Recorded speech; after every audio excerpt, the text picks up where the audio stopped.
Ετήσια, τα παραγόμενα απόβλητα τροφίμων και τα πλεονάσματα τροφίμων καταχωρίζονται στο Ηλεκτρονικό Μητρό Αποβλήτων Τροφίμων, το οποίο διαλειτουργεί σε κοινό περιβάλλον με το Ηλεκτρονικό Μητρό Αποβλήτων, μια υπηρεσία που παρέχεται από το Υπουργείο Περιβάλλοντος και Ενέργειας.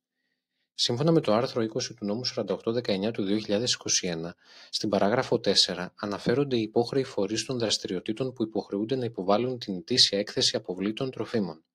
Να σημειωθεί εδώ ότι η καταχώρηση πραγματοποιείται ενιαία από τον φορέα λειτουργίας της επιχείρησης ανεξάρτητα από τον αριθμό εγκαταστάσεων ή καταστημάτων που αυτός διαθέτει.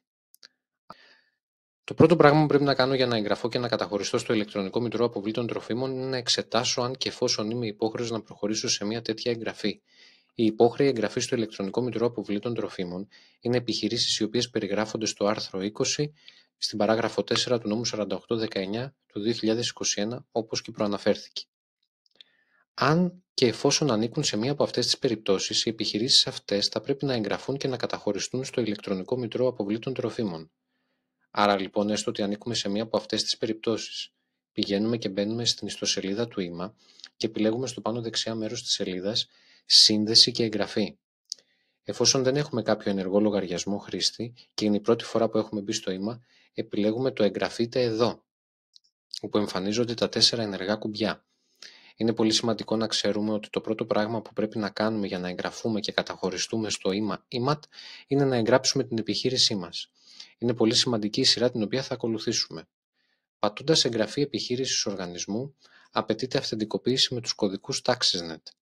Συμπληρώνουμε λοιπόν τα στοιχεία μας και μετά από αποστολή των δεδομένων μας εμφανίζεται η σελίδα εγγραφής της επιχείρησής μας με προσυμπληρωμένα τα πεδία της επωνυμίας και του ΑΦΙΜΗ από το TaxisNet. Το πρώτο πράγμα που πρέπει να επιλέξουμε στη σελίδα εγγραφής της επιχείρησής μας είναι η υποχρέωση της επιχείρησης ή οργανισμού μας ή με υποχρέωση υποβολής στοιχείων αποβλήτων τροφίμων με βάση το άρθρο 20. Συγκεκριμένα καλούμαστε να επιλέξουμε και αν είμαστε υπόχρεοι υποβολής σε ετήσιες εκθέσεις αποβλήτων στο ΙΜΑ με βάση το άρθρο 53 του ίδιου νόμου. Μπορούμε να διαλέξουμε τη μία ή την άλλη περίπτωση καθώς και τις δύο μαζί συνδυαστικά. Για όσους είναι υπόχρεοι υποβολή στοιχείων αποβλήτων στο ΙΜΑ, έχει δημιουργηθεί ειδικά ξεχωριστό βίντεο που είναι ήδη αναρτημένο στην ιστοσελίδα του ΙΜΑ.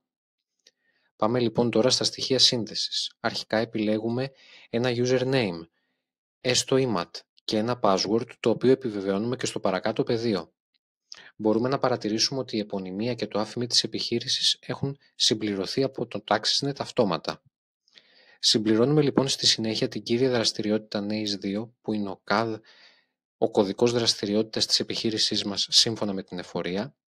Έπειτα συμπληρώνουμε τη δευτερεύουσα NACE2 αν υπάρχει, δεύτερος κωδικός δραστηριότητας. Μετά το πεδίο δραστηριότητες εγκαταστάσεων ή καταστημάτων επιχείρησης με βάση το άρθρο 20. Στη συνέχεια σημειώνουμε τη διεύθυνσή μας, την περιφέρεια και την περιφερειακή ενότητα στην οποία ανήκουμε. Βάζουμε ένα email το οποίο επαναλαμβάνουμε